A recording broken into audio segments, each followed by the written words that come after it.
Hi guys, Betsy Lemare here from Wickenburg, Arizona.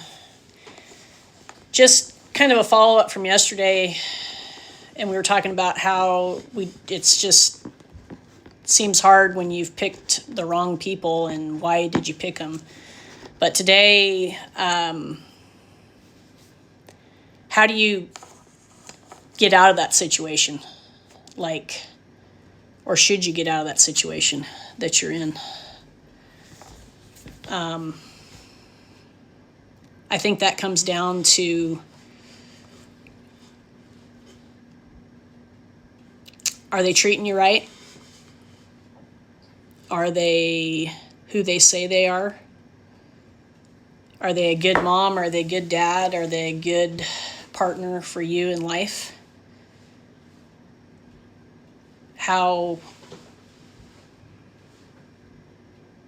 many years are you going to stay? You know, I look back and I'm like, man, I thought I was doing the right thing. And then you look back and you're like, man, did I do the right thing? All the years, all the trauma, was it the right thing? You know, you never know. But I stayed as long as I thought I should stay until I heard the Lord say, okay, it's time to go. And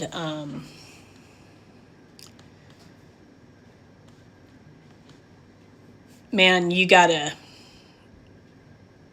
think about what's going on, and don't stay in a situation because you're afraid of being lonely, or you're afraid that you can't do it.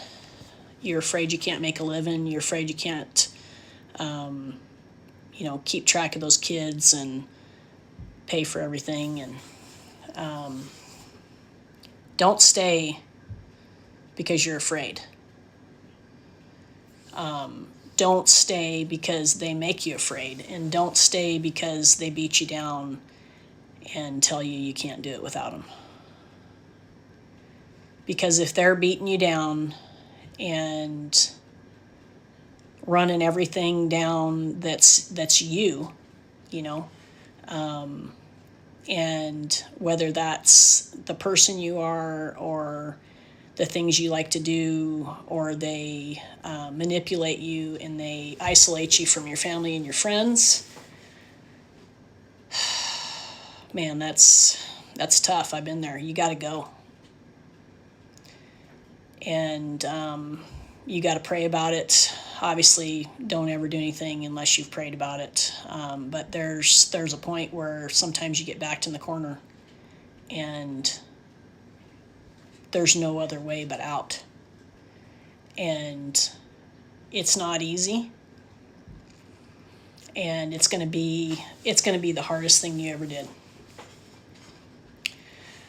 Hardest thing. And it's not going to be easy on you. It's not going to be easy on your kids. Life's not going to be easy for a while. But guess what? There's people that will surround you, and whether it's your family, if you've got some good family, that's awesome. If you don't, there's going to be some friends that'll surround you. And try to get into church somewhere when you get out of there. Try to get in some counseling, and try to get your kids some as well. There's nothing wrong with that. I truly believe that's helped us all a lot. I need more. I'm still peeling back the layers and still learning about things that went on, and why I did what I did, why I stayed. It's a learning process. It is a learning process to get to healing and to get to a point where you're healed up enough to even date somebody else. But there comes a point where you got to be your own hero, and the Lord will, obviously he's your hero, but I'm just saying, if you're looking to somebody else to make this deal happen, and you call your friends all the time and you tell them the same thing over and over and over again, I mean, my friends can tell you. Like, there's one of my friends that heard stuff for years, and there was a point where we didn't even talk because there was so much isolation going on, and you know, those people in your life, they're going to tell you the truth, and they're going to tell you what they think you should be doing, and you need to listen to them. And ultimately, the decision lies with you, and you're going to be the one that has to move out of that deal. And man, you might have been in there for 20-something years, and it's just not easy, and I understand that. But just know that there's life on the other side, and it's a good life, and there's a lot of things you're going to go through, but you can't keep staying in a situation that's not good for you.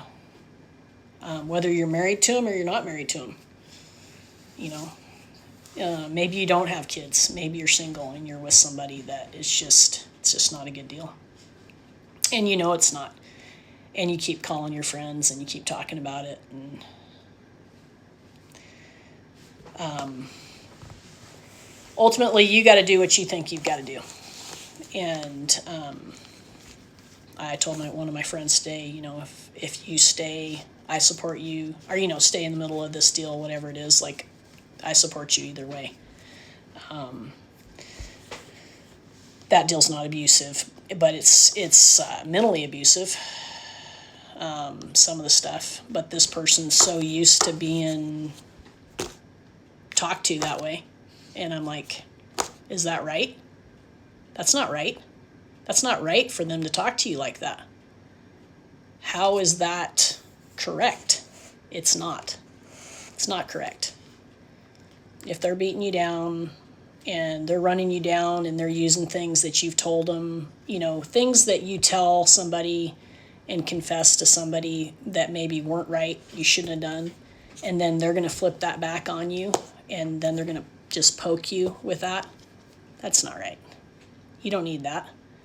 You don't need to be listening to that crap. That person, that's not right.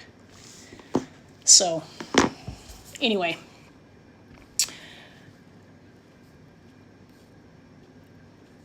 I just feel like maybe if a guy just stays in the book of Proverbs every day, you know, life and death is in the power of the tongue. If you were to head down a good road and not a bad road, you're going to be in such a better way. So, for you and your family. So, I'm just praying for all my buddies out there, and the ones I know and the ones I don't. I just pray that the Lord would direct your path, and love you guys and show you what you mean to Him, because you mean a lot. And go be your own hero. If you like what I said, go ahead and comment. Please comment. Tell me what you think. Subscribe, follow, whatever. You guys be awesome today.